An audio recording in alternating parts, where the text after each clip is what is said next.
Yeah, welcome all. So most of you are not able to run the instance. So what we are going to do is, yeah. So what we are going to do is we are going to allow this portal and credits to remain up till next day. So you can run when there is lesser load at at those servers, and you can run today, tomorrow the Jupyter notebooks that we are going to share via GitHub. So you can run at your convenience as well.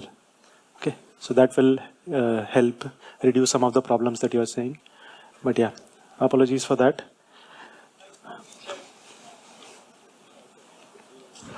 Our dashboard says 50 people got access.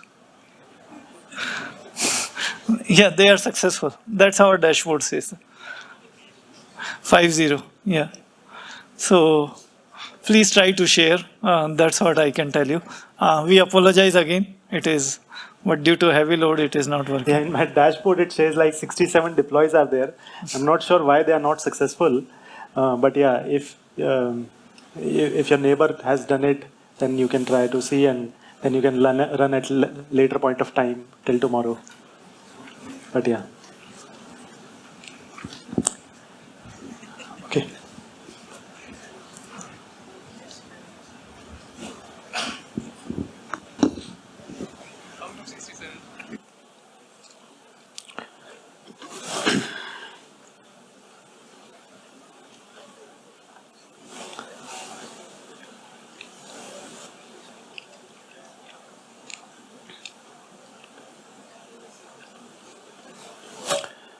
Yeah, I think we are 5 minutes above the stipulated time, so we'll start. So now so just a recap, we discussed the CPU, GPU stuff, that created the mind map, and discussed the components that are involved in creating the LLM, developing the LLM, and what would be the probable scale. So now we are going to deep dive into the data curation part. So this is a figure from the refined web dataset, which was created to use or develop the Falcon LLM. It's a pretty old, like 2 years, more than 2 years. And the objective of this figure is that the input and output, if you see, the output is almost 10% or 11% of the total input. So 90% of the data gets cleaned out during the curation process. Right? So these are the stages that are typically involved in data curation. And why does it get filtered out? It's because of URL filtering. You have certain URLs which are not valid or which are not appropriate for LLM training. Then you need to do language extraction or text extraction, due to which there are certain text which are more or less just a placeholders, or those which are non-relevant for training an LLM. Then language identifier. So you have multiple languages, because this LLM was only for English. It retained only for English. So if you see here, 47% of this was English, and rest was 50% was again non-English languages. And then you remove the repetitions, do document-wise filtering, line-wise corrections, then again do deduplication, do fuzzy deduplication, exact deduplication, and what you left is like 11% of the input data. So the input data was common crawl. Common crawl is just a snapshot of the www, World Wide Web. So common crawl is a foundation which scrapes the web every month and releases the snapshots for public to view and to download. And this was Falcon Web was I think on around 100 common crawl snapshots, which are pretty big. So the overall data is I think around 100 terabytes. And just to give you an idea of the number of tokens, the total number of tokens in the output, that is 11%, is around 5 trillion. So the input data was around 15 trillion tokens. So 15 trillion tokens. So tokens, why? Because it was tokenized using some tokenizer, GPT-2 tokenizer. But the output was 5 trillion tokens in English. So that sets the tone, like why do we need data curation? Because 90% of the data is more or less not useful. And how do we do that? That's what we are going to discuss now. So first is the data download and extraction part. So Nemo Curator is another library under the Nemo framework, which helps you in doing the data curation part pretty quickly and leveraging the GPUs. So the most of the time that is spent in the whole data curation process is the deduplication part. because you have a lot of websites which are just the duplicates or have significant overlap of content of each other. Like Wikipedia is one popular source which is readily duplicated in some blogs, in some other websites, and so on. So, which takes the huge amount of compute time, and this leverages GPU to complete the deduplication process faster. So let's start with the process. Once you have data sources, which are generally internet, your private cloud, and whatever organizational data that you have, once you download and extract the data. So why extraction? Because the web data is generally in HTML. So you need to extract the relevant text content out of it. Common Crawl does it for you. So it gives you both the HTML and the textual data separately. But what happens generally is people or these LLM developers don't generally rely on the process of extracting the data of Common Crawl. So they use the HTML data and then develop their own algorithms to extract the data, right? So that's why both download and extraction. Then there is a cleaning and pre-processing. So there are several steps in cleaning and pre-processing, like language identification. Let's say if you're interested in certain few sets of languages, then you filter for that. For example, I'll just give you another example here. So FineWeb2 is another data set which is, FineWeb2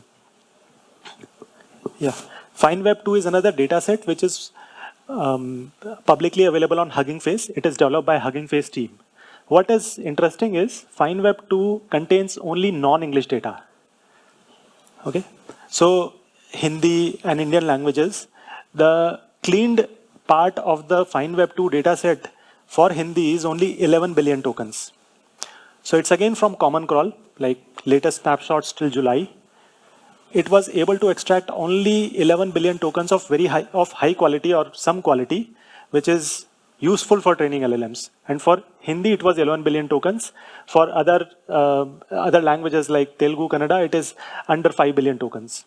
So that's the scale that we have for Indian languages, which makes it difficult for us to train a good LLM for Indic languages because of lack of data. And that's why we are taking a little bit more time than what closed model developers for English has done. So you can look at the Hugging Face FineWeb2 dataset, and yeah. And so that's the analogy given because of the this stage, cleaning and pre-processing, where you need to filter the language and you have certain Unicode formatter stage being applied. So all these stages we have in our notebooks, which we are hopeful that everyone should be able to do in parallel. But you can do at your leisure at later point of time also. We are keeping the instance and the credits available till tomorrow. And then you can spin up the instance and run the notebooks and understand the things.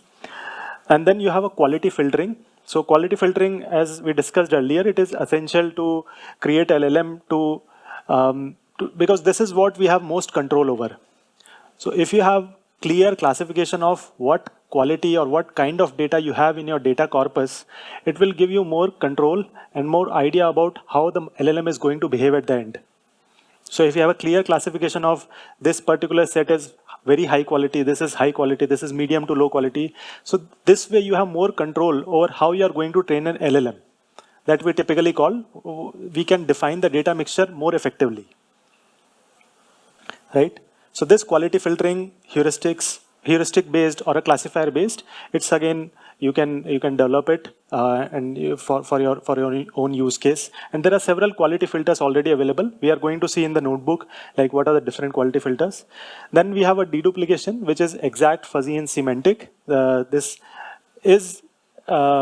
stage is particularly leverages GPUs and helps you perform things faster because this can be parallelized. So it's similar to like divide and conquer strategy, where you divide the certain documents, create the hashes, and then you deduplicate things. All the other stages, like these three stages, are not on GPU. So this underline on green underline refers to this is leveraging GPU. Then there is a quality filtering, which is like model-based quality filtering. Like you have certain idea about what kind of data is good, what kind of data is bad. So you build a classifier, and then you apply that classifier on your data. so that you have more effective these tags of quality, right? So this is the typical stages for text process for data cleaning. And this is again another example in addition to the refined web dataset that we saw. So this is a typical common crawl compressed archive. We call it WARC, which is web archive. This is again from internet. And then you download, detect language, extract text. So this reduces your data from, let's say, X 250 TB to 18 TB, right? And then this takes some amount of time, and then this you do text reformatting and cleaning, which takes around 3 to 6 hours, and the data size is now reduced from 18 TB to, I think, I think some TB, that is not written here. Then you do deduplication, which reduces your data from to 4.5 TB. Exact deduplication. Exact deduplication means your hashes of documents are exactly same.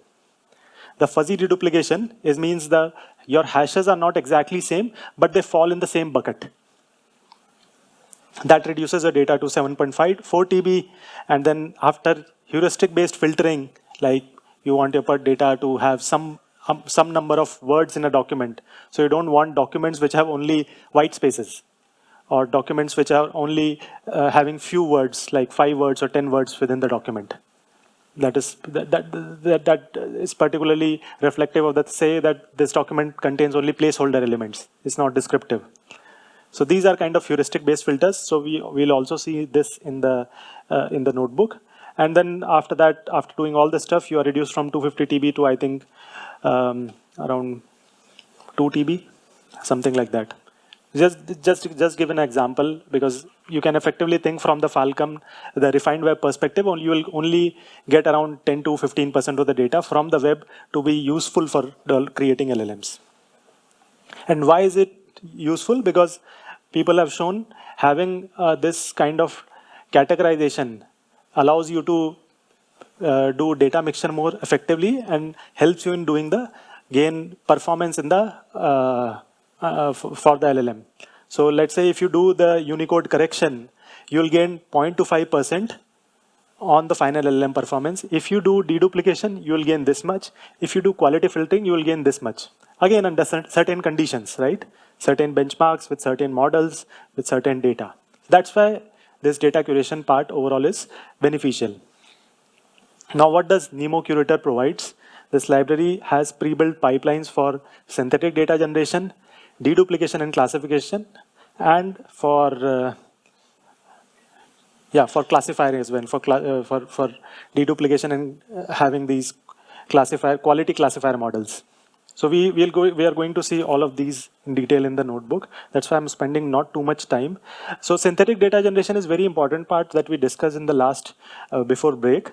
That helps us in creating different personas, cover the tail distribution, and create data for our Indic languages at scale that helps us in training these LLMs. So what are the features that are provided in this synthetic data generation by Nemo Curator? I'm going to show you via video. Yeah.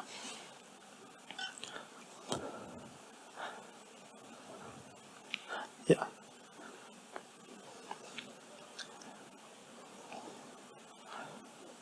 The voice is not there. Just give me a second.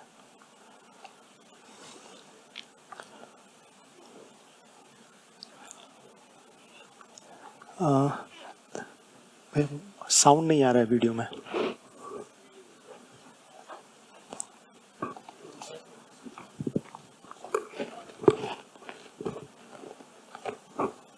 Just bear with us for a minute. Every record contains a question title, a question body, along with human-provided answers to that question. My name is Moran Magomi, and today I'll be showing you a quick demo of curating datasets for parameter-efficient fine-tuning with synthetic data generation. This is an overview of a tutorial that we recently published on Nemo Curator's GitHub repository. The goal of this tutorial is to curate a high-quality dataset consisting of legal question answers suitable for fine-tuning a large language model. To this end, we use the Law Stack Exchange dataset, which is publicly available on Hugging Face. Every record contains a question title, a question body, along with human-provided answers to that question. As part of this tutorial, I'll show you how to use the NeMo Curator framework to further augment the size of your dataset by producing synthetic data from the Nemotron 340B instruct model. I additionally demonstrate the usage of the Nemotron 340B reward model to assign qualitative scores to the synthetic data.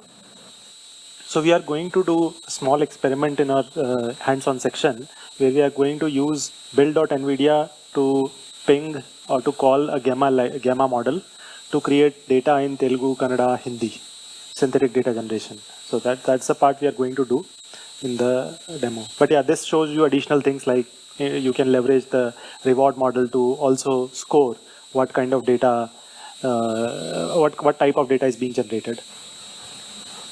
Lastly, I'll show you how to use the NeMo Curator framework to perform semantic deduplication on your data to discard all records that are semantically similar. Let's get started.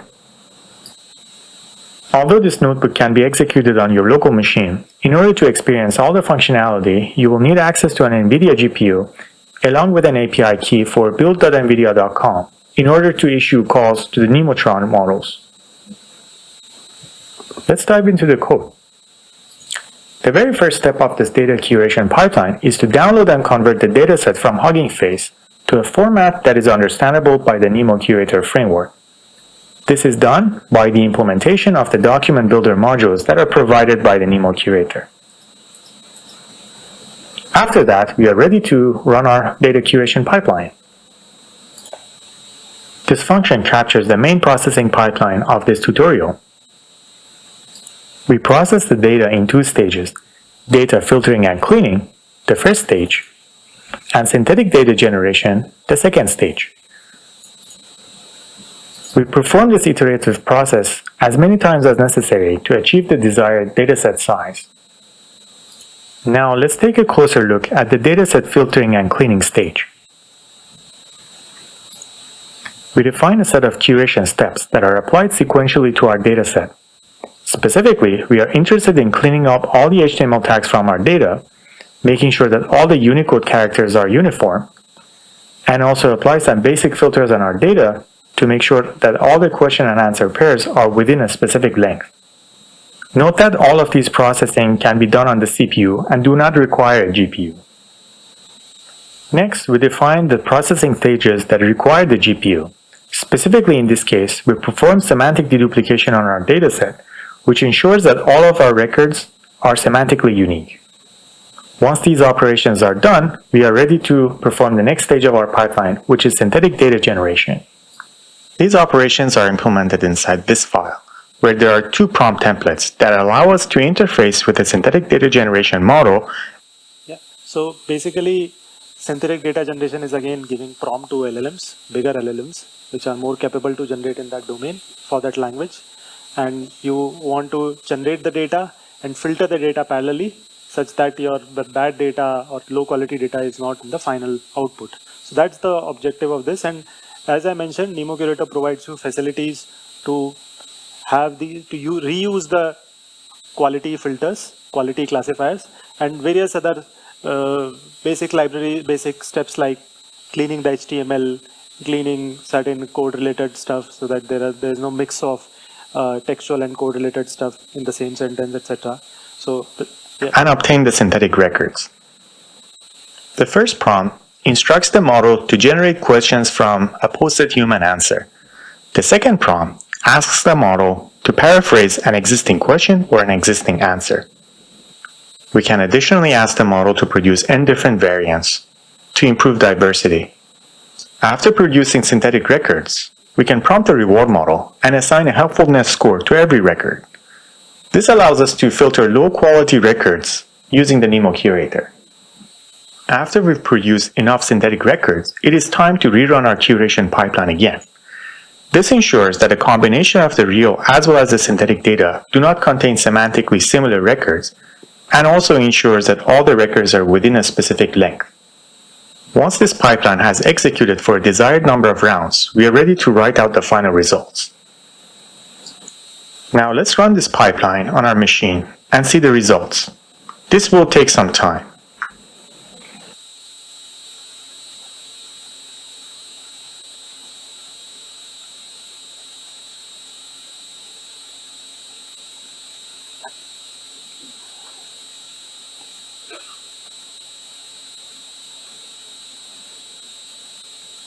records. This indicates that the dataset may have contained a lot of semantically similar records and also records that were not within the specified lengths. The code then proceeded to generate 12 synthetic records. After that was done, we reran the curation pipeline and ended up with a dataset that was just over 12,000 records, slightly larger than what we started with. Right. So this was just a demo presentation, but what you can do is, what people generally do with creating this SFT kind of data is they use smaller LLM to generate questions and a bigger LLM to generate answers. Right? So you can also mix and match and generate a lot of data from different model which has been trained on probably different data, have different parameters and so on. So yeah, I think that is more or less with the presentation, with the data curation part. Now, if those of you who have already kept this instances running for them, this is the setup that we have in our library, in our repository. So what you need to do is, once you are into the repository, you need to install one library, which is Nemo Curator. Oh, sorry. Yeah. So you need to install this library, Nemo Curator, and the version that we are trying to use is 0.9.0. Once you install this library, you have access to all the features of Nemo Curator. Since I have already installed, you can just see pip show Nemo Curator. You will see the library is already installed in my instance, right? And once you have this, you launch the first notebook, which is the basics of data curation, which has elements related to basic pre-processing, extraction, cleaning, removing PII information, and so on. So it's just a system check, like how many CPUs do you have in your system, what kind of GPU you have in your system, like it's H100 and which PCIe, and then you start with a DAS cluster. So this DAS cluster, so there is another type of another library for cluster is Ray, which is also very popular, but in this case we are using Dask. So what it does is it allows your processors to run on multiple CPUs. It leverages the multi-threading framework, and this Dask helps you in doing that. So this particular notebook contains 400 samples for Spanish and French. This is particularly for European languages, but I have another notebook for Hindi as well. And you can, of course, modify for other languages. But this is just to show you an example, like this particular data contains this kind of text with it. This is again Spanish and French. And here the languages are not annotated in the data set. So we don't know like what data in this, what data is Spanish or what data is French. So we are going to leverage the language identifier facility feature present in the Nemo Curator to do that stuff. Yeah, and once you read that JSON, this is how your data look like. The text is this. There's a timestamp and there is a URL from which it was extracted. And now you're going to run the cleaning pipelines. So first basic text cleaning pipeline is since this data is not in English, you want to run the Unicode reformatter, which puts all the characters in a proper Unicode format that should be processable by your scripts. So what we do is we run this simple Unicode extractor. I will just run this particular thing. So now what you did was this is the text. Now there is some non-Unicode characters. This quote is not a Unicode. Like this may appear, but this is actually not Unicode. This is some special character, right?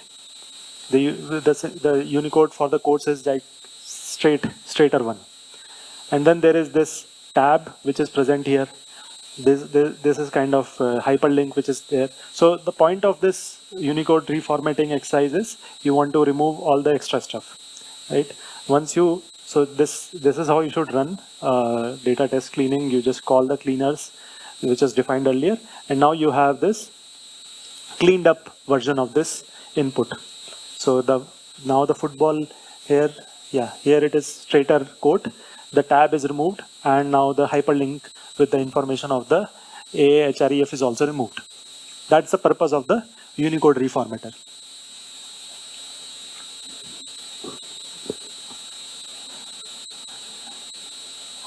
And how should you do that? So this is Nemo Curator. Recently, like couple of weeks back, Nemo Curator 1.0 is released, which has slightly different way of calling these different functions.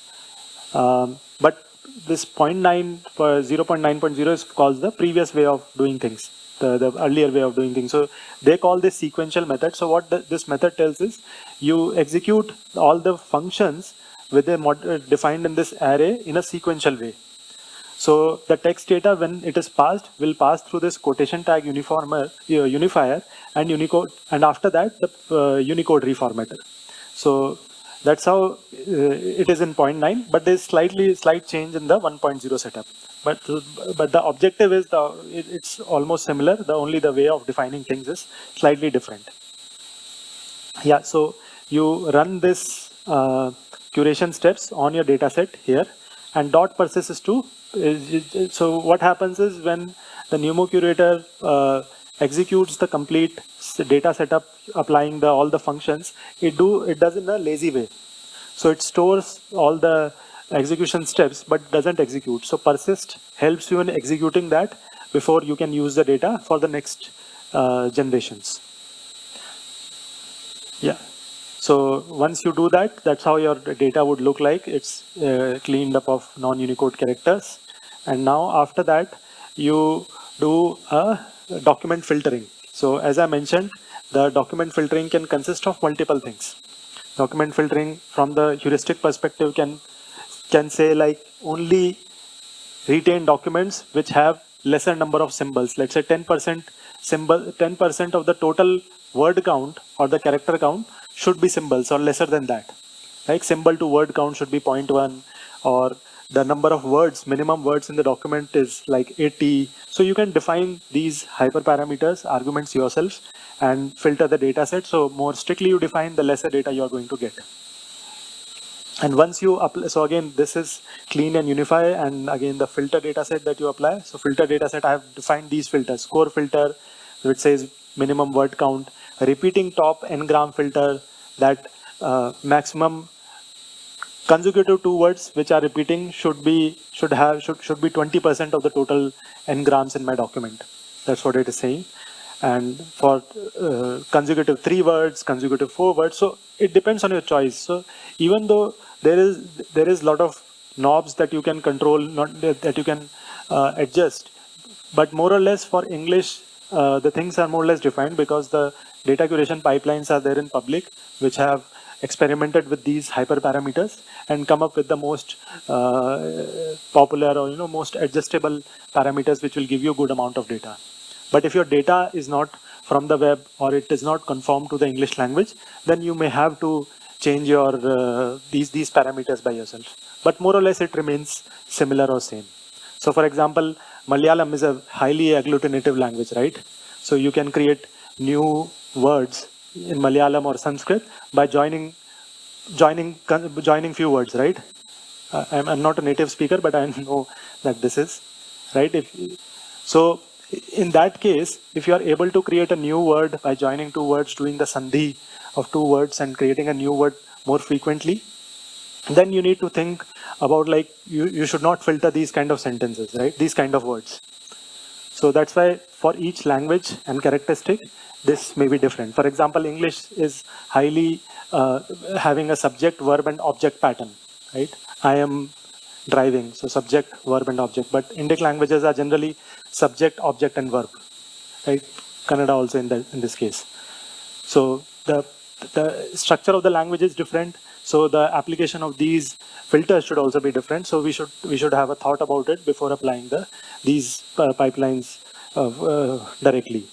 So, but the intention is the library provides you easy way. You just define these and then you call this sequential wrapper and then you're good to go. So here if you see the word count was set as 80, the documents which have lesser than those words should not be there. So now my word count is like 111, 137, higher word counts only. That's the objective of this particular notebook.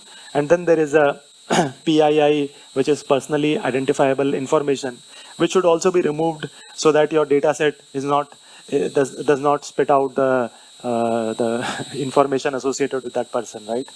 So, this tool is again integrated within the NEMO framework, which leverages an external library to detect persons, phone number, organization, email, and then just mask them with the particular with these categories itself. So let's say if your sentence is, I have something in, yeah. Let's say if your sentence is मेरा नाम सुरेश कुमार है और मेरा email sureshexample.com है. So what it does is the output will mask this as email and mask this as person. So you don't have these proper nouns in your data set. Right, so it extracted this suresh@example.com as email.com as email address, sorry, and the example.com as URL. So that's the objective of this PII tool, which helps you in just giving you these kind of tags and then mask them to prevent the usage of the personal information. That's pretty much the first notebook. The second notebook has some more stuff related to data curation. Again, we initialize the task worker now with GPU, because now we are going to run our processes on GPU. So as we discussed in the presentation, the deduplication part can happen on GPU. The quality filtering using classifier can apply on GPU. So that's why we are going to now initialize that with the GPU. And all the things will be running on GPU. So probably the 4.5 GB that you are seeing here in NVIDIA SMI is being hogged or is being occupied by few of the models that I've run. Although my utilization is 0%, but the RAM is being occupied. Hope this makes sense to all of you. Like, if you want me to speed it up or skip few of the things, let me know, or if you have questions. Yeah, so now we are going to do a language separation. Yeah.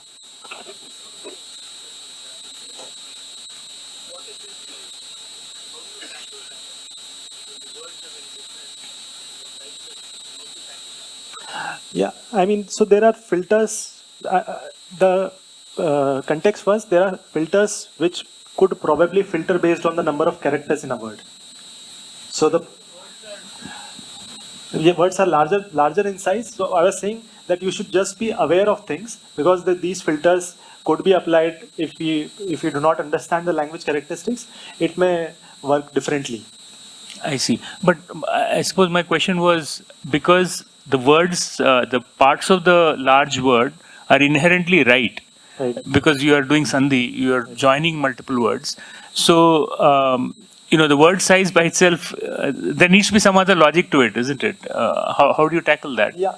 So I'll just rephrase the question for everyone. So the question is, we have special characteristic of our Indic languages. So that needs to be addressed differently when we are going to do a data curation as well as training, both of them. Right? Even if we have, so one of the popular way to split the words when we are going to feed, before we feed to LLM, is tokenization. So we split the word based on the frequency. So in those cases, what happens is, let's say you have 10 sentences, I am driving, I am running, etc.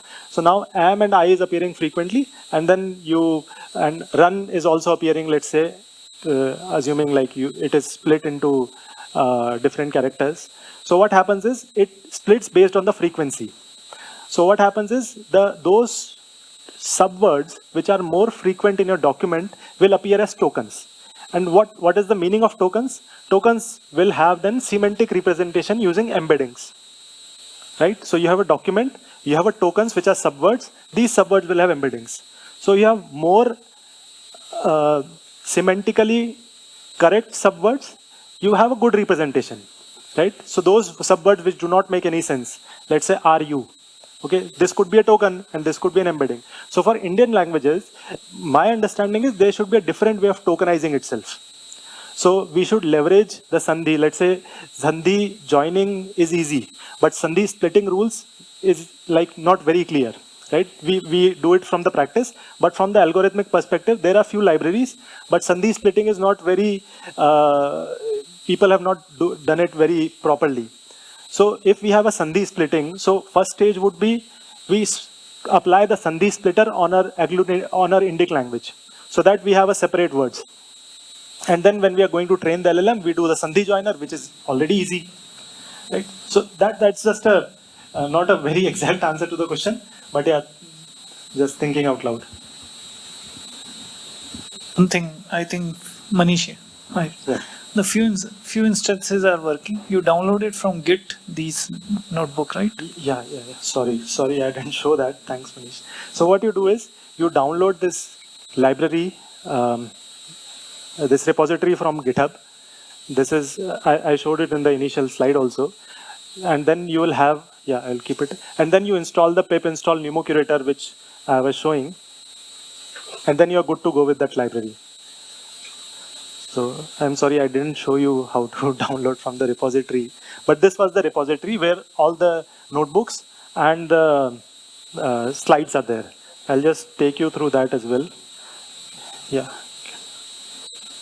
it's already opened. Yeah, so this is the library, this is the repository. So we have session-wise presentations. This is not the exact presentation I'm yet to upload, but there are presentations which are presented for some other use case. And the notebooks are in the CASML notebooks. So there are 5 notebooks here. What we are running through are all these notebooks. And once you install these notebooks, once you download this using git clone, you just run this pip install Nemo Curator. I'll probably put this into README after the workshop finishes, so that it is more clear to all of you. How many of you are able to execute things? Okay, few. Okay, around 10. Good. So meanwhile, you can also try as I'm running, because I'm just running through these cells, Jupyter Notebook cells one by one. These are all self-explanatory. I'm just adding some new information from my experience. That's it. Yeah. So we are at the language separation tag. So there are already pre-built language classifiers.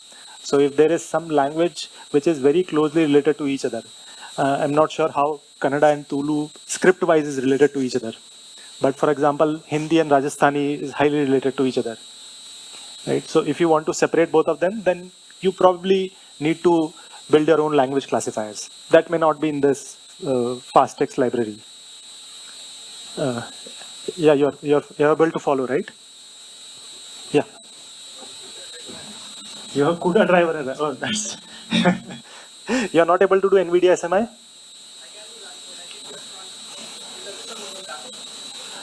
No, which instance did you run? Actually, you're running on another server. So you are not able to do Nemo Curator installation. Acha.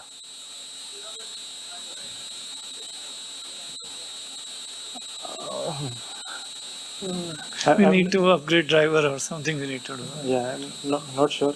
Yeah, that's the typical way of falling in the debug mode. So that's a debug mode. That's the typical reason these libraries are created with these wrappers.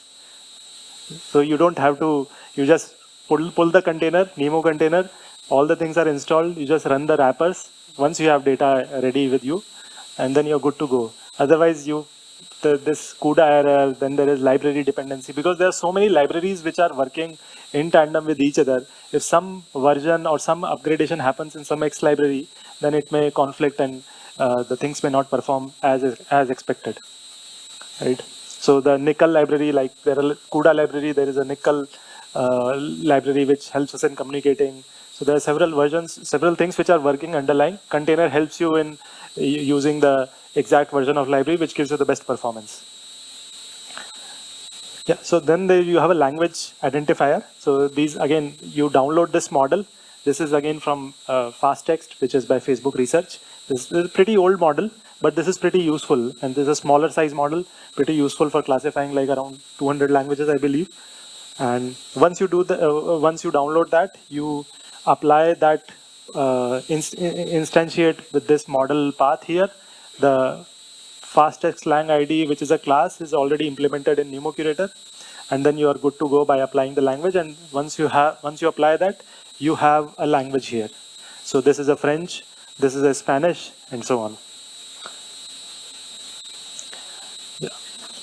And once you do that, I think next step is to do domain classification. Like this domain classification helps you in data mixing part, because data mixing is going to be very useful or very important part in your overall training. So you have, let's say, even for the SFT part or supervised fine-tuning part or the continued pre-training part, if you have these domains, then you can play with these domains, like how much do you want to mix it. Let's say I want to build a LLM which is more suitable for arts and entertainment. So then I show this kind of data more times during the training stage. So this is the domain classifier. So this domain classifier is again multilingual, so it can run on this Spanish and French. I'm not sure about, I think it is for Hindi as well, or not sure about other languages, but this is just an encoder, which is a fine-tuned version of this encoder. dBERTA is an encoder which is based on BERTA architecture. It's just a fine-tuned version of that, which helps you in doing this domain classification. So once you download the model, everything you are running. So this is, yeah. So this is how you are going to get the output. So this belongs to pets domain, this belongs to finance domain, this belongs to shopping, and so on. Yeah. So that's the overall all the stages before deduplication. Now you apply the deduplication, which can run on GPU as well. So what you do is, okay, I'll go back to the presentation to give you an idea about how the deduplication works. I think that will be interesting to all of you, because there is, yeah. Okay. Not able to run on this part.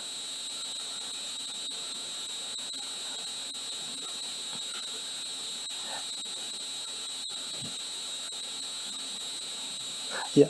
So there are two types of deduplication. One is exact and the other is fuzzy. So once you apply all these stages of extraction, cleaning, language identification, etc., now you come to the deduplication part.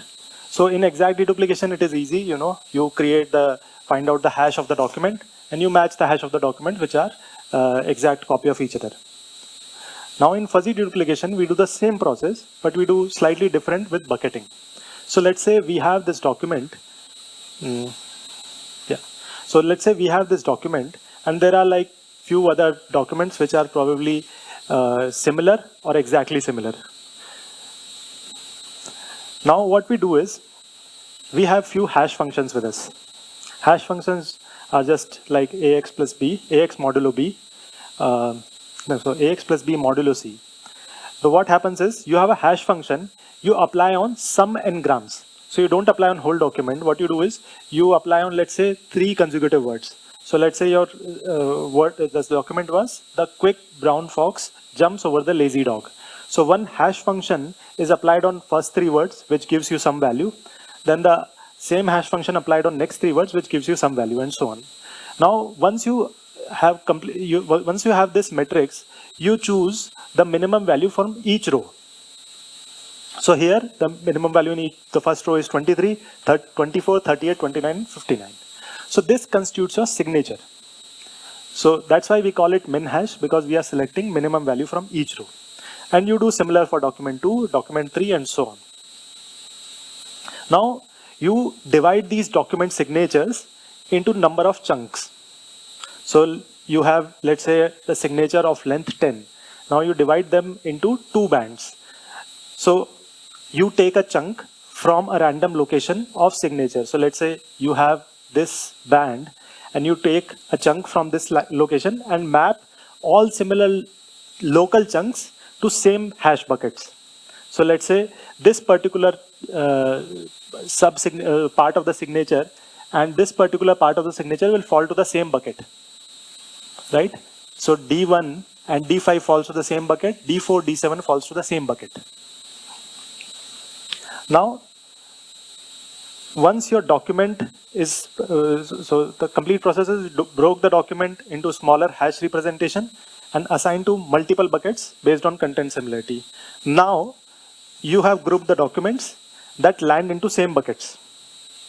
And now, because we know that our documents have landed into same buckets, if you have more number of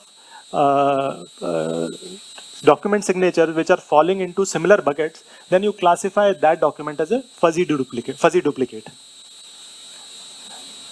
Right? So your document 1 falls to bucket 1 and bucket 4. Your document 2 falls to bucket 1, bucket 2. Your document 3 falls to bucket 2, bucket 3. Right? So there's a quick way to do the deduplication, because now you're creating hashes and this is a one-time activity. Now you only have to bucketize. If a new document comes, you have to create a hash and just bucketize it. And once you bucketize it, if you saw like all the documents, the most of the hashes are falling into a same bucket or a similar bucket with overlapping with other documents, then you call that document fuzzy duplicate and you don't include that into your final data set. Right? So that's why your fuzzy duplicates are lesser than the exact. Fuzzy duplicates have more stricter criteria, because exact deduplicate just matches the hash representation, and this helps you in doing this fuzzy duplication helps you in identifying the similar documents. Right. So documents that share similar buckets, similar content, end up in same buckets. And by analyzing the overlap across buckets, you can identify clusters of duplicates. So that's the idea of fuzzy deduplication. And there is a semantic deduplication which relies on embeddings to identify clusters of documents which are similar to each other. And this facility is there in the Nemo curator to do that easily. Now coming back to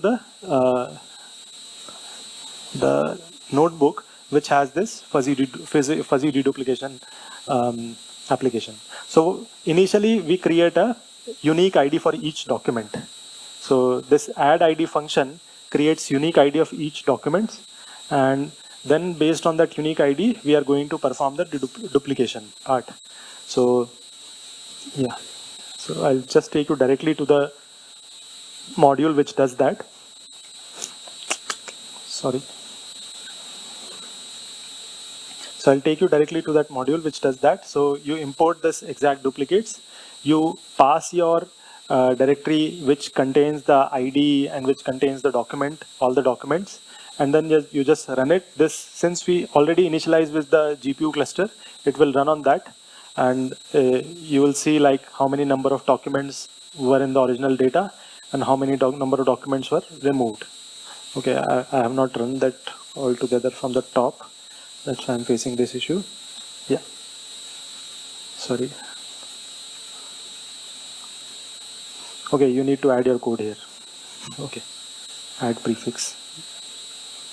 Okay, I'll run the solution part.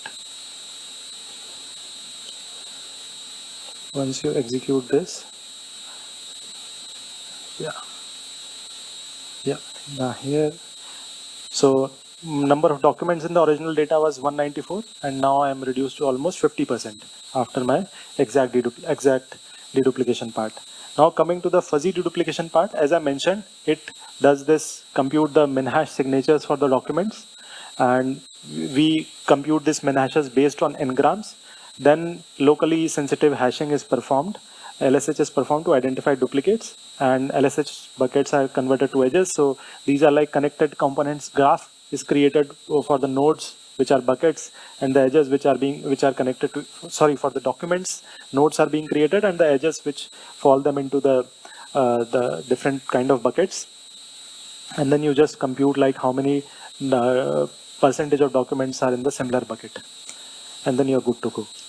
Yeah, this will take a little bit of time and little bit of GPU. So I have defined, there are a few things that we have to define, which is number of buckets that you're going to have. So if you have large number of buckets, you will have lesser chances of duplication, right?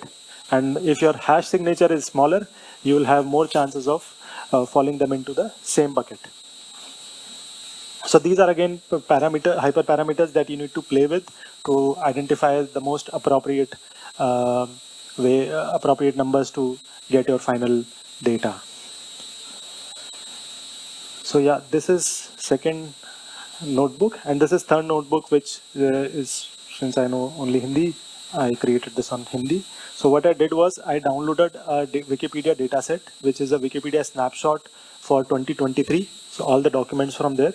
I got around like 1,63,000 documents from Wikipedia, which is around the number that you can see in the Wikipedia statistics as well. So there's a Wikipedia statistics page that you can go and see how many are in which language. And then I apply the same procedure here, all the Unicode reformatting that we have to do. Then we have need to do deduplication, like exact deduplication, and then we do apply the fuzzy deduplication. So you can also use some other snapshot or use some another data and execute this notebook to see like how many documents, what percentage are filtered and come out to be the at the end. So from the data perspective, there are like AI for Bharat Sangraha dataset, which is also there, but this is larger. So my intention was to run this in the workshop itself. That's why I have this 1,63,000 documents, but unfortunately, all of us are not able to do that. And there are other datasets like Oscar Corpus, which is a slightly bigger dataset. And there is LNAI C4, which is again common crawl, but it's a extracted Hindi version is also there. So yeah, so that you can run at your leisure. Okay, we are already at 5. Okay, so yeah, that is it about the data curation part. I just don't want to go too much into this. We don't have much time. So yeah, I'll go to the training part, which would be technically more interesting to all of us.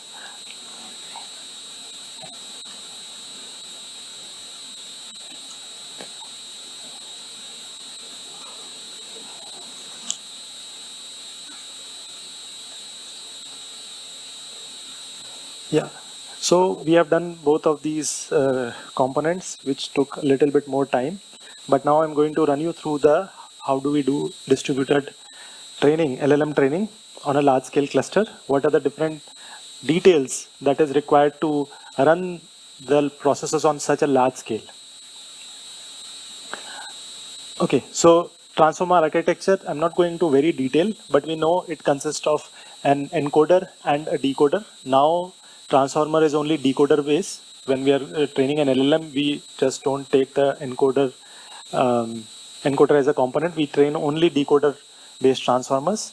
So we have an input. I'll just go here. Yeah, so we have an input, which is a tokenized version of a dataset. Then we apply some positional encoding. So positional encoding gives us the relative positions of these tokens from my input. And then we do some operations. Then we have some repeated layers. The repeated layers consist of two things. One is attention and the other is feed forward network. So attention gives you the interplay of the tokens within your sentence or a document.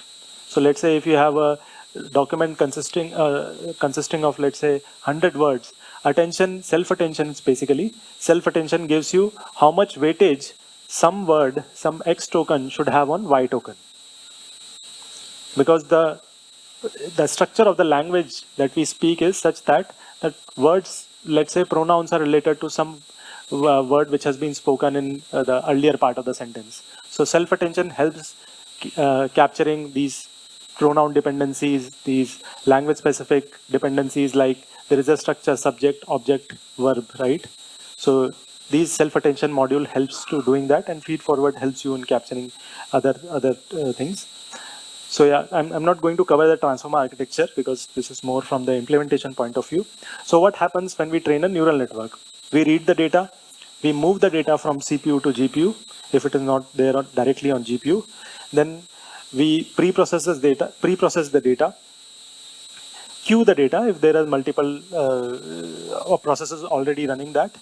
Once data is there on GPU, my whole model is on the GPU.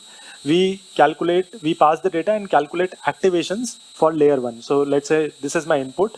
We pass through neurons which are initialized with some weight initially, and then we calculate activations. Then we apply the same process for layer 2, and then we calculate the output.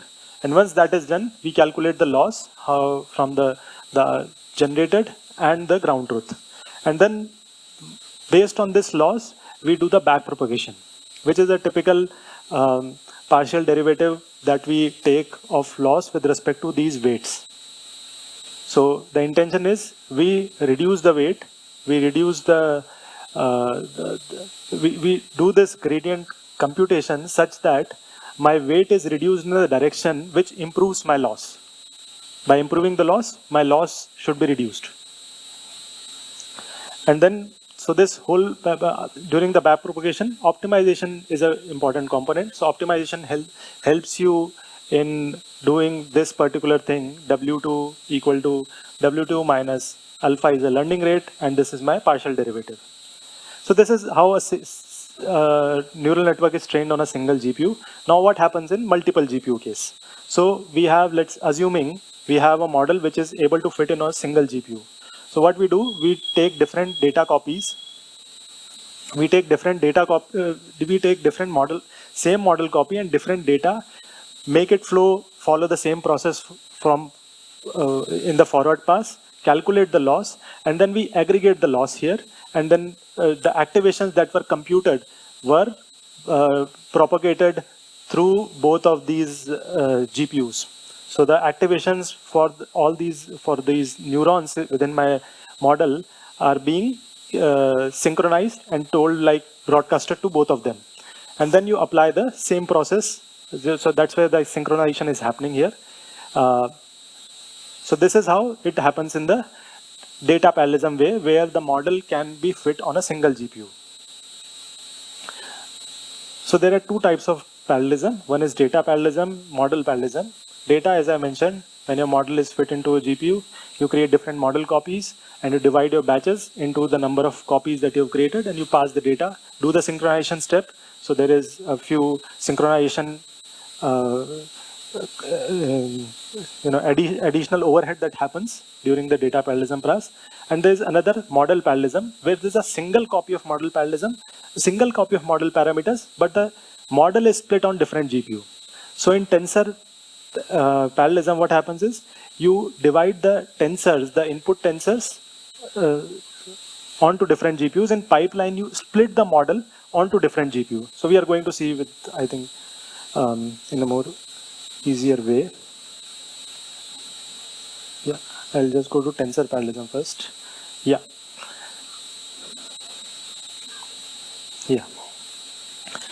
So what happens in tensor parallelism? Let's assume you have one operation which is a dropout, or which is some activation on my input into weight, right?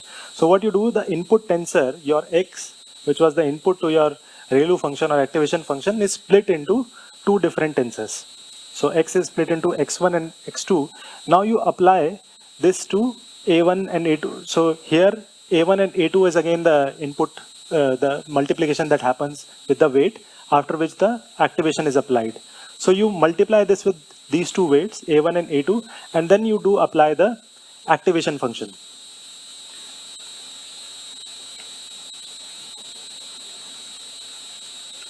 Or the second way of doing things is you split the a1, or you split the weights into two, a1 and a2, and you just multiply your input tensor or your input tensor x with a1 and input tensor x with a2, and then you independently apply the activation function, and then you aggregate both of them.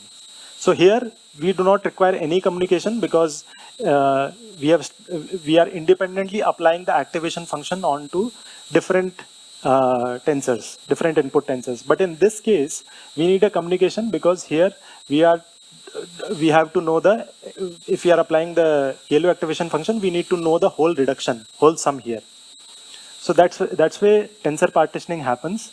And again, this is again another representation. So having a matrix as a column parallel, each GPU computes the activation function independently, and which defers the synchronization.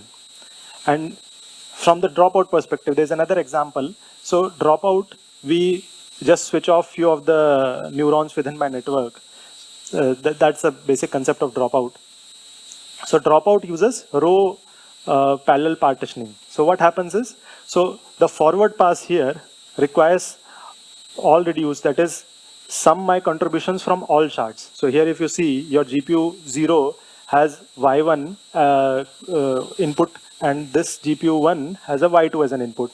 So now in this case, we have to do this computation independently on both of these GPUs and apply and aggregate at this point of time to do the synchronization to apply the G function on before passing it to Z, right?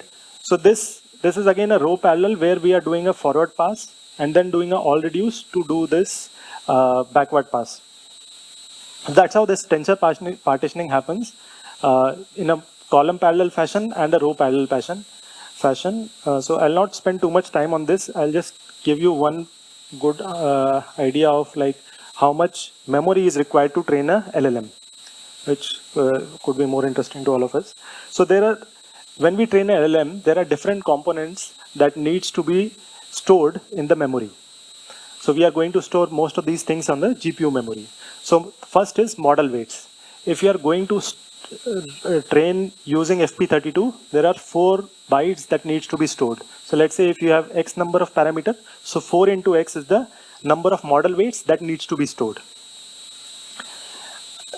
And then the second component is optimizer. So we know like optimizer, there are different kinds of optimizer. One is simple gradient descent, where it just stored the last previous weight. So what it does is when you are computing the new new weight, then you do the WT equal to WT minus partial differentiation with respect to the loss. Right, so you just have to store the W parameter. Now, generally, Adam is the most popular way of applying the optimizer algorithm. So Adam, what it does is it maintains 2 states. In addition to the previous weight, it also stores the momentum. So here we need to store 2 bytes for the momentum, and I think there is one more thing which we call it more technically, but let's call it weight. So there are 8 bytes that needs to be stored for storing the weights related to the Adam optimizer. And then we have to store for gradients. So we have to store the gradients because we are applying the optimizer. We need to calculate we need to store the gradients to ensure that we are able to do this back propagation properly. And then activations are very essential, because if we do not store the activation, then because it's a back propagation is a chain algorithm, right? So when you're going to do the partial derivative with respect to weight of weight with respect to loss, then you also need to do with respect to activation, because activation is equal to input tensor into weight. So I hope you are able to follow. I'm not went through much details for the activation, but basically what happens is you have an input, you have a neuron, which is basically a weight. Once you multiply both of these metrics, you apply the activation function. So the objective of activation function is to introduce the non-linearity within my network. Otherwise, if we do not introduce this activation function, my whole function is a linear function. Right? Whole function as in the whole model itself is a linear function. So linear function is just a direct calculation I can do, like it's a very big matrix that I can do direct multiplication. So this activation function is needed to introduce non-linearity. So when we are computing the partial differentiation with respect to my weight, I need to consider the activation function as well. So that's why we need to store activations as well. So this comes out to be, for each parameter, we need to store, my weights are in BF16, so 2 bytes. My gradients are in FP32. Generally, we need to store with higher precision for gradients and optimizers. So that's why this is FP32. And then we need to do for optimizer states, which is again 4 plus 4. So again, this comes out to be around 18 to 20, depending on what optimizer do you apply. So for model training of 1 billion parameter, you need to have at least 20 GB of memory with you. Right? So here you are storing the model weights. So for gradients, for BF16, then you are doing the optimizer state, which consumes 8 bytes per parameter. And then some newer optimizer stores some additional over top of that. Then gradients and then activations. So generally, you need 18 to 20 times of the model parameters, number of model parameters to train your model. So the question is, can I train 1 billion parameter model on a single GPU? Right? So in addition to this, there is another thing on which it depends, which is the batch size. So how many batches you are going to feed in for training. So let's say you're assuming your batch size is 1. Okay. So in addition to all of these things, you need to also define the sequence length. So let's say you are restricting your model input to be of maximum 100 words, 100 tokens. So if we do the math, we have 100 tokens, we have one batch size, and we have these many number of GBs that we have to store in our memory, in our GPU RAM. So it comes out to be like, if there is a sufficiently smaller batch size and a sufficiently smaller sequence length, you should be able to run that on a single GPU. But as you go larger, because our data is in trillions of tokens, you may not be able to sustain that on a single GPU. Right? So that is the overall thing. Like, for number of bytes that is needed for storing 340 billion parameter model is 18 into 340 which comes out to be around 6 terabytes.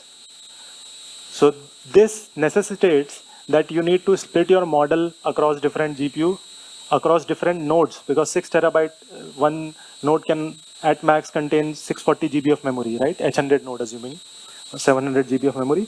So you need like 10 different nodes to just run the model for training.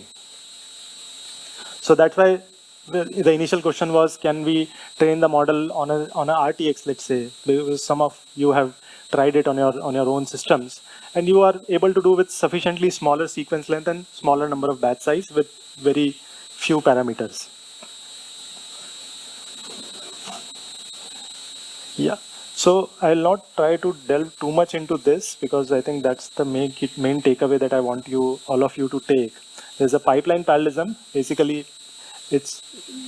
what it solves is that for each batch, so you split the model across different GPUs. So you want to ensure that you keep the model split within a node. You don't want to split outside of a node.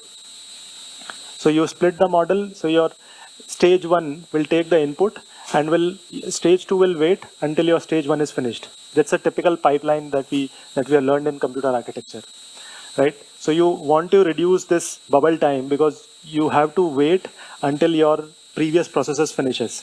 So this pipeline parallelism, there are several ways in which you can reduce it, and the objective of this whole workshop is that Nemo Curator and the libraries that are existing based on Megatron provides you with sufficient hiding of the details, so that you don't have to worry about how they are executing. So yeah, there is a mixed precision training. So this is a last bit, after which we'll go to rest of the 2 notebooks, which I think will be very beneficial to you, because you can get access to the API to open models. So what happens is, we have learned in our computer science first year, there is a floating point is represented as an exponent and as a mantissa with a sign bit, right? So FP16 consists of 6 exponent, rest of them are mantissa, and 1 sign bit, and so on. And so these are different precision formats. So if you just try to connect the dots with the first presentation that on CUDA course that we discussed. So you have FP16, which leverages the FP16 course. You have BF16, which leverages tensor course, and so on. So the objective is, you try to reduce the number of computation, or you reduce the storage that is required for storing a single parameter. That reduces the overall RAM that is needed to store them. And also the multiplication is also less intensive, because you have less numbers to multiply. So with lower precision formats, we take lesser memory, can fit larger batches, can fit larger models. And data also moves faster, because you have a same bandwidth, but now you have a less data. And because smaller numbers are easier for GPUs to process, we get more compute power. So that's why mixed precision is one of the popular strategies. And generally now all the LLMs are trained with this kind of, we have a mixed precision. Your parameters are stored in FP16, your optimizer in FP32, and so on.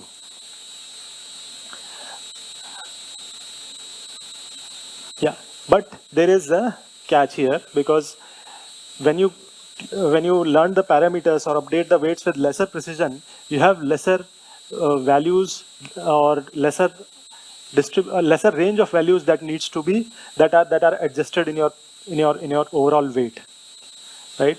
So that's why we store let's say activation, which is stored in I think BF32. I don't know why is it FP32. Sorry. So you have a higher precision range because now you have more number of bits that can store the larger number of values. And this is generally like you can think of, you have a bus which have more spacious seats and which has lesser spacious seats. So you can store more. If you have lesser spacious seats, you can store more. You can have more people sitting on that bus, right?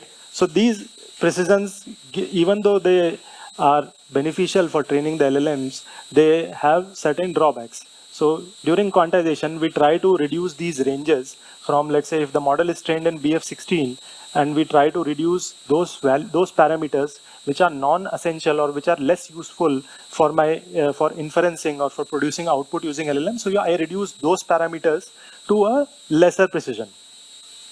So that's the process of quantization. And yeah, I'll not go into much detail about FPA training. I just want to go to the workshop which will help you in doing the stuff yourself. So yeah, so this is the fourth one, which just focused on inference. Yeah, one sec. He mentioned that just related to PPTs. Are those on the GitHub as well? Yeah, PPTs are on GitHub. Yeah, PPTs are on GitHub, right? Yeah. Yeah. Yeah. I'm just showing the notebook. After that, I'll take questions. Yeah. So this is the repository. So these are like distributed into 5 sessions. These are not the exact updated what I have shown. So here there is a PDF. If you open the PDF, the latest CUDA related things are not there, but I'll update it in the meanwhile. So there are like few things which are not exactly what I presented, but there are like most of the things are covered in here. Yeah, but it will be updated in some meanwhile. So coming back to it, if even though your instance is not started, you can open your laptop and go to this website build.nvidia.com, and the same sign-in that you have created with brave.nvidia will work. So what it does is it's a model zoo basically, which contains several models ranging from LLMs to code related stuff to bio kind of LLMs and so on. Like AlphaFold, there's a similar to AlphaFold, there is a OpenFold. So there are several LLMs which are in open domain are present here. So you can ping these LLMs and play with these LLMs by just using by creating the API here. Yeah, by creating the API on this website, and you can play with like doing the synthetic data generation part or doing the evaluation. You can do that. So this is what I wanted to also as a key takeaway that you can take. And the other 2 notebooks are based on this build.nvidia.com API key. So what it does is it's just very simple, straightforward. You put your API key here. You load some data set which is already there on Hugging Face. This is the evaluation. Like say if you want to have some private data with you and you want to evaluate how this particular model is performing on this data set, you just load that from Hugging Face and you just call this NVIDIA API. So this is the NVIDIA API, which has similar to follows the OpenAI API completions. So chat.completions.create, you supply the temperature and you supply the max token. So there are other parameters that you can also explore. This is just an evaluation part. The second is the synthetic data generation part. This again leverages the API key You initialize this and you configure the SD data generation pipeline. So let's say you want to choose a particular domain and you want to generate questions from that particular domain. Like let's say this is the overall context. The key events are these. These are the major leaders. And now I want to generate questions in these languages using this particular gamma model, because gamma model is supposed to be better in Indian languages. And my evaluator model is again, it's just the evaluation model. You can have any other model. So overall, this helps you in playing with the open models quickly without having consuming the GPU directly through API. That's the point I want to emphasize here. And you can leverage for synthetic data generation for your supervised fine tuning, and probably if you have for pre-training, some data can be generated from this. Although it has a rate limit. So for example, it has a rate limit of, I think, you cannot do like bulk. Yeah, so there is a rate limit of 40 per minute. So you cannot supply more API calls than this, I believe. But yeah, that's the thing you can play with. This is for your development, not for production mode. Yeah. That's where these restrictions are there. Yeah. And in addition to this, there are several blueprints. So these blueprints are just workflows that are created for the specific use cases. So you can leverage the API keys to test these blueprints as well. So there is one interesting blueprint for video search and summarization. So I'll just filter that. Yeah. So video search and summarization is basically you have an input video and you want to converse with that video. Let's say you have a YouTube video and you want to have a conversation like, where does the speaker say about particular thing? Okay. So this blueprint is complete workflow which uses the open source LLM. So here the details regarding the how it was constructed is given here. So it leverages this Cosmos Reason 7 billion model. It leverages this 70 billion llama, the embed QA, embed re-rank. So these are embedding and re-ranking models. And there is the ASR model. So because this is a video, there is a ASR model that is used for creating transcripts. And yeah, on these transcripts, 70B is used to generate the responses like on the fly RAG kind of thing. And yeah, so you can use this directly by the help of API key without deploying any GPU for this particular blueprint. And there are other blueprints that are also available on the website. Yeah, we can take the questions now. I think that is all I have in my QT. So this is very important web page. One should always bookmark this. And most of the things are available across domain, so they can try that. Yeah, so my question was regarding tokenization from the architecture. Like generally for indic models, if we want to make indic models, when we talked about tokenization in the beginning of the session, so by having a different language, it should not affect the tokenization, right? Because tokenization just looks at frequency. It does not matter on what the language is. So, but you mentioned saying that like we might have to change the tokenization or encoding aspect of it. So could you throw some light on that? Yeah. So the question is like, do we need at all a different tokenizer other than frequency-based tokenizer for indic languages? That's the discussion. So when I mentioned like we can think of having a different tokenizer is because we have a different characteristics in our language, like Sandhi is one popular. So if you think from the bird's eye view, tokenizer gives you certain subwords, which is just which gives you a meaningful or a semantic representation. It may or may not be meaningful, but there could be a possibility in indic languages when you apply same frequency-based tokenizer.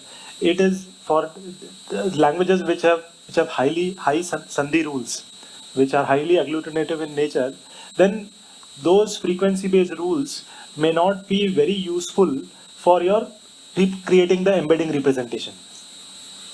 That's why our proposal was, let's say you apply the Sandhi splitter initially, you split all these Sandhi joined words into different words and then apply the tokenization. Maybe the tokenization could turn out to be more meaningful, because then in that case you have larger frequency of words because of Sandhi splitting. That's the idea. I mean, people are, because apart from data, there are like few architectural differences that are being made, but you can experiment at your own peril, at your own convenience. Like, can the more semantic representation of tokenization itself help in learning quickly? Probably the LLMs could run more quickly if the semantics are tightly tied with the embeddings.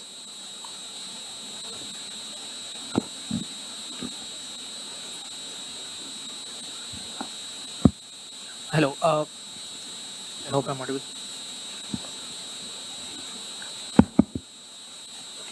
So can we use gradient accumulation in conjunction with data parallelism?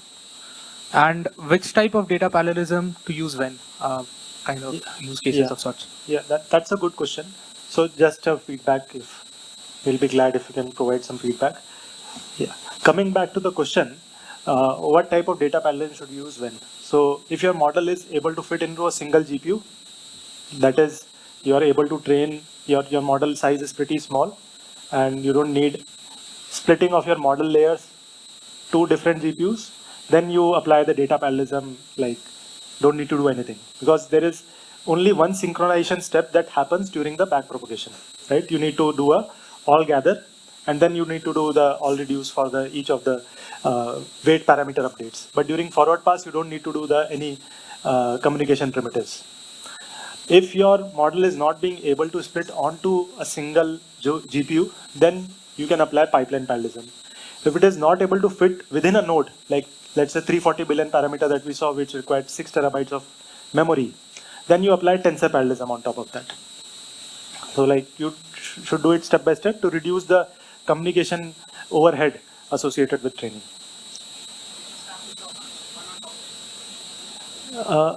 Yeah, so what happens is, I'll not go back to the slide, I think that's congested. So what happens is, I'll just explain you.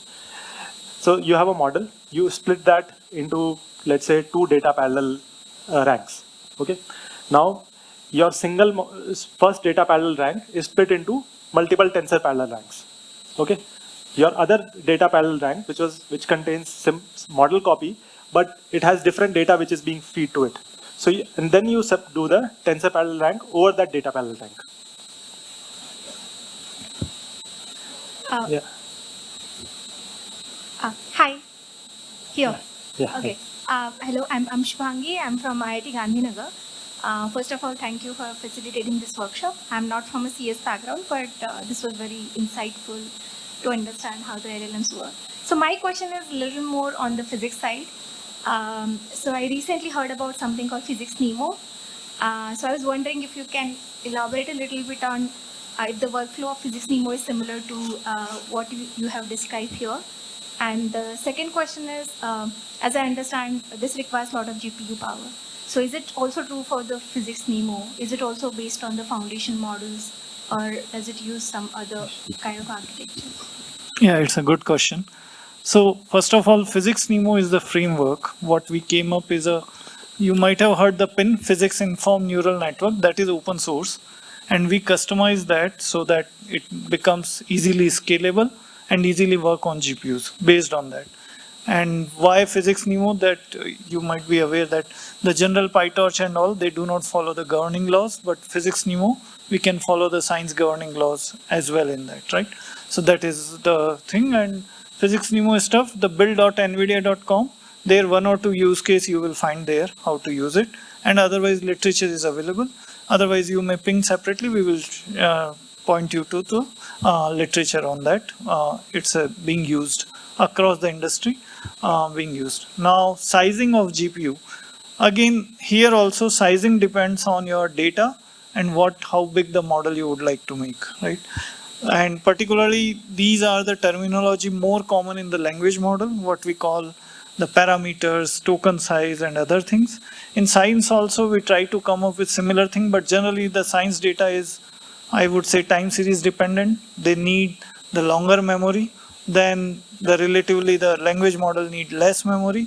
So the science model generally they are using the Fourier operator, SFNO or those kind of things rather than transformer. So little shift is there with the science, but that field is evolving. I believe the professor here, he might be developing the first India model for science. So that's where things are evolving. So more we can take offline. But the sizing all depends how big your data, how early you would like to finish your training, and then inferencing. So, all that thing. Okay, I think, okay, one last question. Yeah. So we are going to put that just before we take that question. So you can. Hello. Just a second. I just want to complete this. You can go to this again, brave.nvidia.com, do a launchable experiment. We are going to open this, keep this open till next day. So, and because there are credits, many of us are not able to deploy. So you can also experiment with. At least today after dinner, try for an hour. It's open. You can do that. Yeah. Till tomorrow evening, it will be open. So, yeah. Okay. And once again, apology for this, but all of a sudden, same push there. So that is the thing. Yeah. Last question. Yeah, hello. So, can you share the literature related to the data parallelism or the kind of parallelism related to the neural networks? And whatever the way you are showing, like we can use the different floating points for the optimization. Similarly, like how can we, generally, like when we have any network that uses the memory related more than what we have the GPU. Can we have a multiple network, or we should have a multiple optimizer, or we will have a multiple similar network with copied weights? Like I have literally no knowledge about the parallelism in GPU. Okay.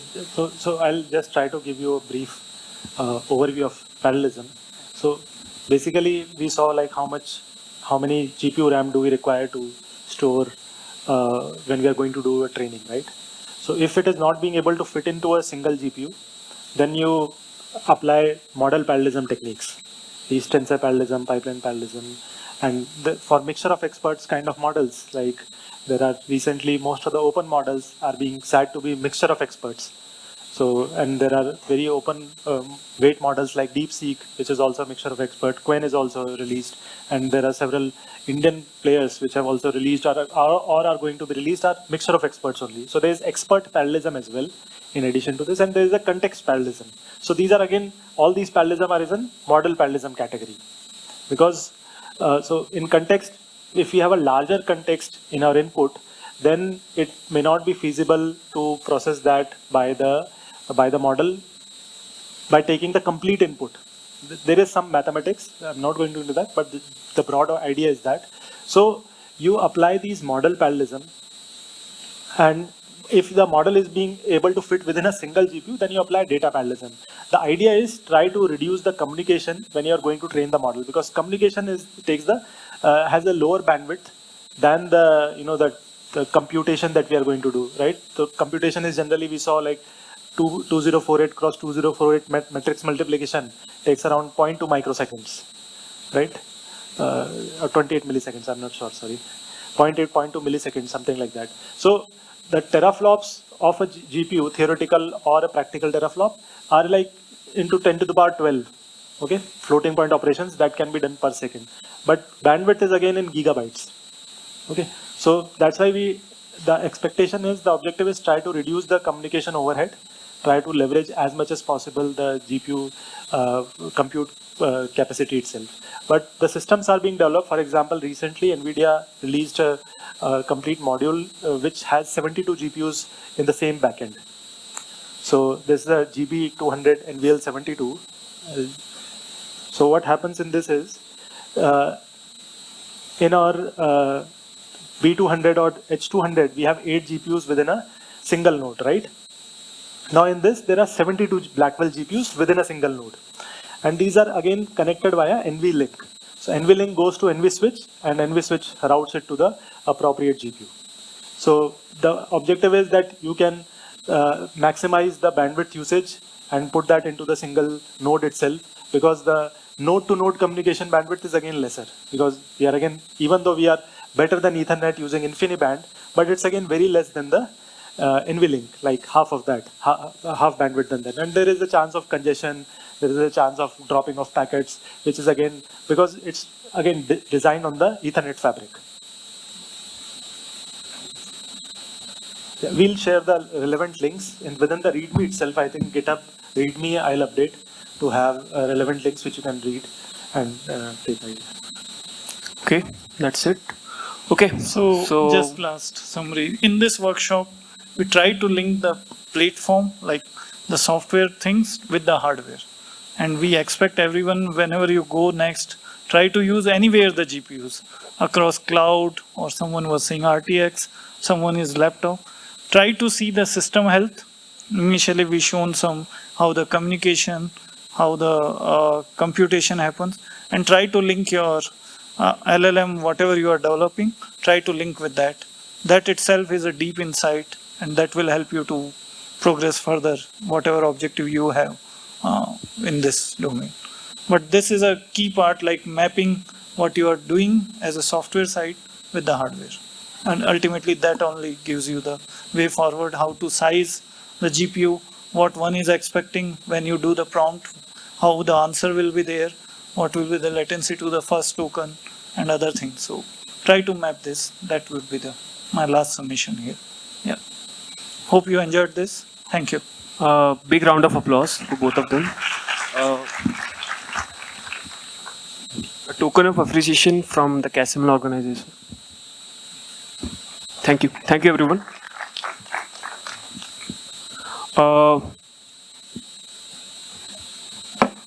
That's the end of day 2, guys. So